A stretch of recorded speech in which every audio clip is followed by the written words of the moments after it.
Igrejas Presbiterianas em Barra do Sana e Segunda de Casimiro. Marcos capítulo 1, versos de 2 a 8, diz assim a palavra de Deus. Conforme está escrito na profecia de Isaías, eis aí envio diante da tua face o meu mensageiro, o qual preparará o teu caminho. Voz do que clama no deserto, preparai o caminho do Senhor, endireitai as suas veredas. Apareceu João Batista no deserto, pregando o batismo de arrependimento para a remissão de pecados. Saíam a ter com ele toda a província da Judéia e todos os habitantes de Jerusalém, e confessando os seus pecados eram batizados por ele no rio Jordão. As vestes de João eram feitas de pelos de camelo. Ele trazia um cinto de couro e se alimentava de gafanhotos e mel silvestre. E pregava dizendo: após mim vem aquele que é mais poderoso do que eu, do qual não sou digno de, curvando-me, desatar-lhes as correias das sandálias. Eu vos tenho batizado com água, ele, porém, vos batizará com o Espírito Santo. Então, pela graça de nosso bom Deus, nós chegamos hoje aqui à nossa segunda reflexão no Evangelho segundo Marcos. Depois de Marcos, logo na primeira frase aí de seus escritos, fazer questão de apresentar o seu personagem principal, nos presenteando aí com doutrinas fundamentais acerca de Jesus. E aí, entre os versos de 2 a 8, que é a nossa reflexão de hoje, Marcos ele dá um salto na história, voltando-se para os acontecimentos que introduziram o ministério de Jesus, aquele que veio como cumprimento na história das profecias antigas que apontavam então para a chegada do Messias.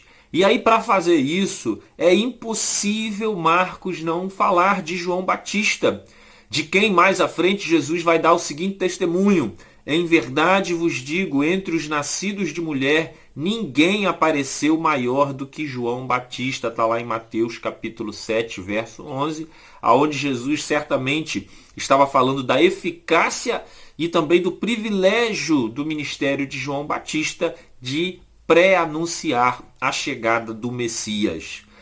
Mas sem dúvida, e aqui nós vamos entrar logo no nosso texto de hoje, o intuito de Marcos em trazer à tona a história de João Batista vem tão somente para fundamentar ainda mais o ministério de Jesus como o Cristo, como o Filho de Deus. E para iniciar falando de João Batista, aqui Marcos nos apresenta as profecias que anunciavam a chegada do mensageiro do Senhor, conquanto o verso 2 abre com uma menção à profecia de Isaías. Na verdade, essa primeira citação aqui do verso 2, eis aí envio diante da tua face o meu mensageiro, o qual preparará o teu caminho, na verdade é uma citação à profecia de Malaquias, é Malaquias capítulo 3, verso 1, e não Isaías. A profecia de Isaías, que é mencionada aqui por Marcos, ela está descrita no verso 3. E aí nós não sabemos o motivo pelo qual Marcos, digamos assim, se esqueceu de mencionar a profecia de Malaquias. Tem problema isto? Não. Para William Hendricks ele diz que não. Por quê? William Hendricks ele faz o seguinte questionamento: por que razão deveríamos reclamar quando Marcos promete que nos dará uma coisa e nos dá duas? Na verdade, somos nós quem ganhamos com isso. É o leitor de Marcos quem ganha com isso, ao observar aqui que Marcos está fundamentando ainda mais o ministério de Jesus, citando duas, ao invés de apenas uma profecia nesse momento. E essa profecia aqui de Malaquias, do verso 2, ela nos traz aqui duas importâncias. Primeiro, ela serve para destacar que o mensageiro profetizado seria visto aos olhos de todos, quando ele diz: eis aí envio diante da tua face o meu mensageiro. Como que simplesmente dizendo: vocês vão ver, todo olho verá este meu mensageiro. E a segunda importância aqui, juntando-se a esta primeira, a profecia também já informa o tipo de ministério que seria desenvolvido por este mensageiro, quando ele diz: o qual preparará o teu caminho. Este aqui é o modo, será o modo como será desenvolvido o ministério deste mensageiro. E aí agora sim, na profecia de Isaías, do verso 3, nós veremos aqui aquilo que os estudos exegéticos chamam de paralelismo sintético. O que é isto, pastor? É quando nós vemos uma repetição do assunto anterior, contudo com um acréscimo de informações, com um enriquecimento de informações. Então o que nós temos aqui? A citação do verso 2, que na verdade é uma profecia de Malaquias, como nós dissemos.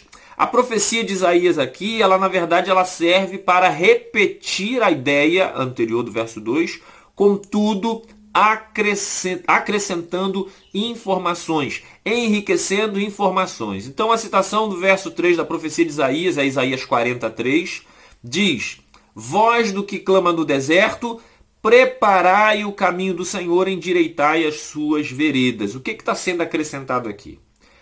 O mensageiro que virá preparar o caminho do Messias, conforme nós vimos no verso 2, na citação de Malaquias, é alguém, olha aqui o acréscimo, é alguém que prega no deserto, quando diz aqui, voz do que clama no deserto. Desta maneira, com o enriquecimento de informações aqui no verso 3, na citação da profecia de Isaías, fica agora mais fácil identificar quem é este mensageiro. Quem é então esse mensageiro? É aquele que Marcos passa a contar a história a partir do verso 4. Apareceu João Batista onde? No deserto, como dito na profecia de Isaías, pregando o batismo de arrependimento para a remissão de pecados. Portanto, João Batista é o mensageiro de Deus profetizado nas Escrituras, que veio com o intuito tão somente de preparar o caminho do Senhor, ou simplesmente preparar o caminho do Messias, a chegada do Messias. E aí, queridos, a pergunta a se fazer é: como este mensageiro vai preparar a chegada do Messias?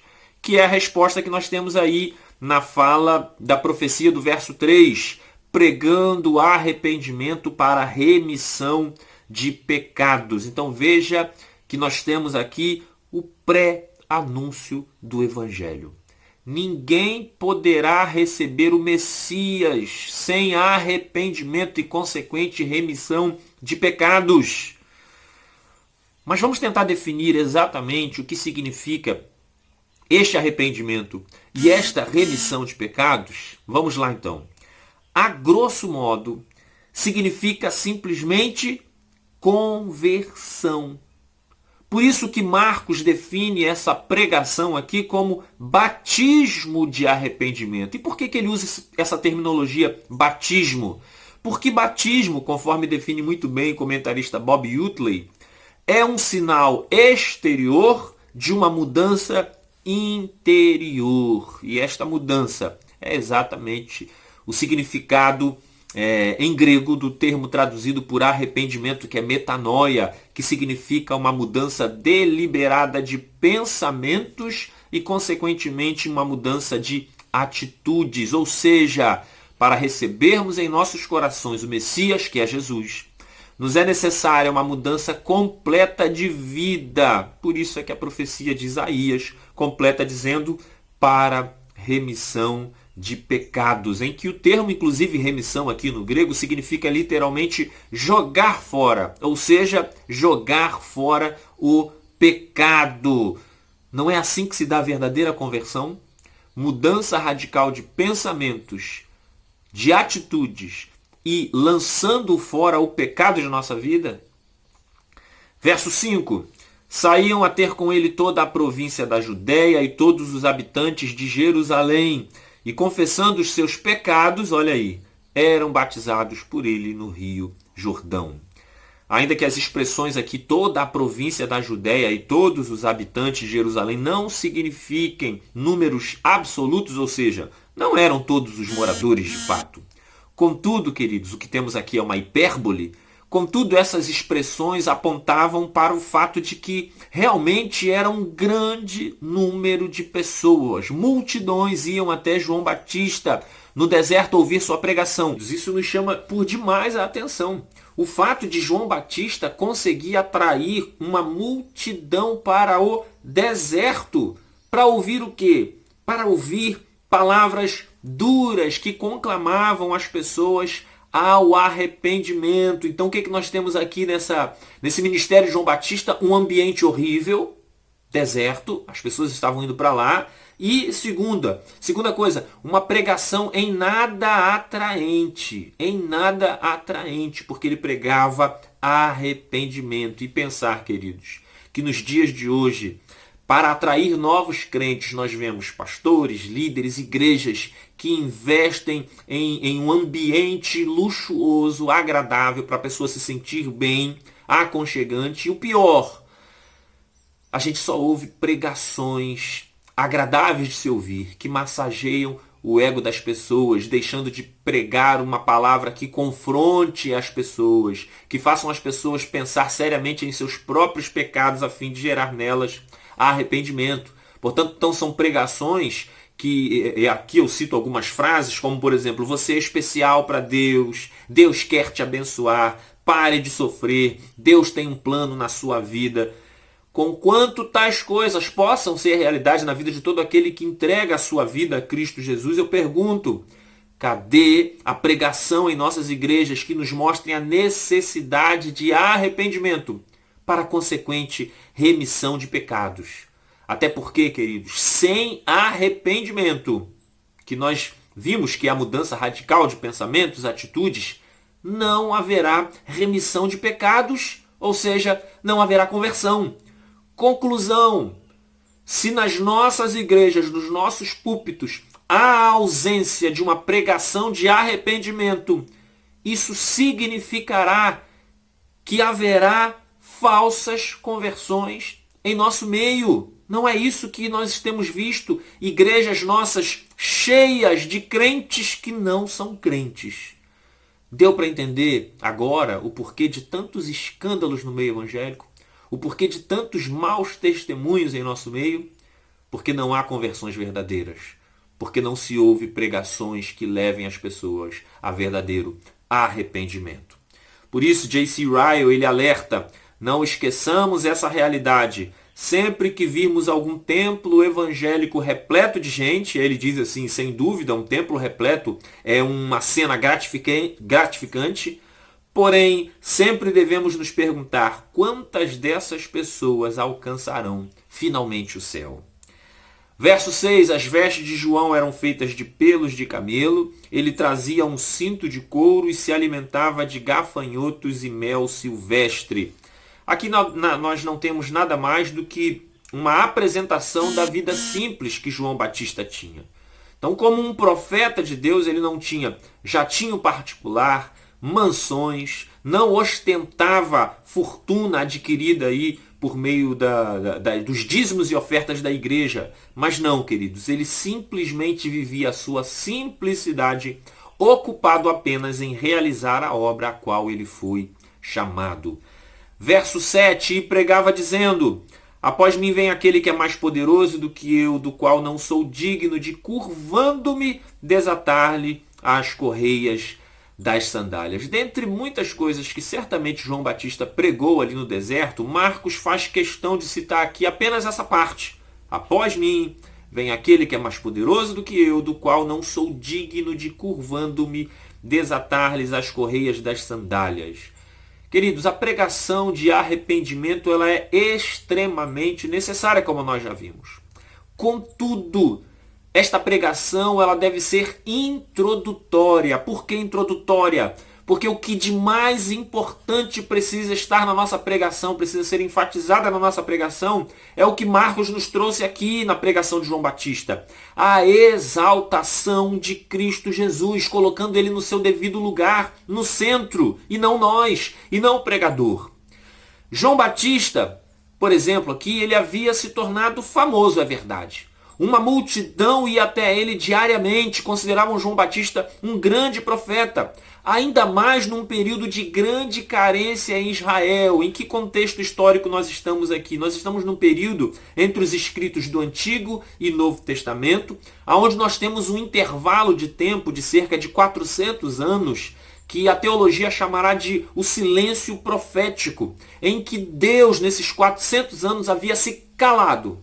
Deus nada falava com nenhum profeta, nada falava com nenhum sacerdote, Deus havia se calado. E depois de 400 anos de silêncio, Deus falava por meio de um profeta que é João Batista. Então veja a carência deste povo. Então veja que toda a atenção desta multidão se voltava para João Batista. E aí, diante de toda esta audiência para ele, o que João Batista faz?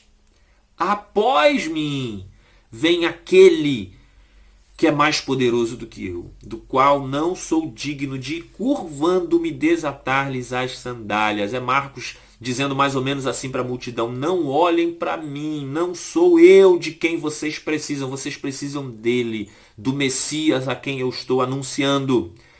Nesse mesmo sentido, a nossa pregação precisa deixar bem claro que é Cristo quem deve ser exaltado, a quem nós devemos toda a nossa honra. É ele de quem falou os profetas, ele é o enviado de Deus para a salvação do pecador. Não a nós, já dizia o salmista. E também o próprio João Batista, ele vai dizer o seguinte, quando ele é informado lá na frente que o ministério de Jesus crescia, ele vai dizer que ele cresça e eu diminua. Por fim, verso 8, eu vos tenho batizado com água, ele, porém, vos batizará com o Espírito Santo. E aí, queridos, ao comparar que o seu batismo é com água e o batismo de Jesus é com o Espírito Santo, João Batista ele quer deixar bem claro que o seu batismo é simbólico e não salva, assim como os batismos que nós realizamos hoje. O batismo de fato, o único batismo bíblico, é aquele em que o Espírito Santo promove no interior do pecador a regeneração de sua vida por meio de um arrependimento genuíno, por meio de remissão de pecados, de pecados sendo lançados fora de nossa vida, a fim de que, de fato, a salvação brote no coração do pecador. Então, todos os ritos aqui são simbólicos, assim como todas as coisas que nós fazemos ritualmente nos dias de hoje, apontando apenas para aquilo que é de fato a boa ação do Espírito Santo, que é feito no mais íntimo do ser humano, no mais interior, a fim de promover grande salvação nas suas vidas.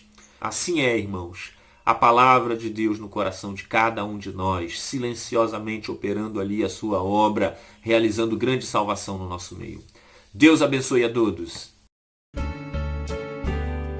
Igrejas Presbiterianas em Barra do Sana e Segunda de Casimiro.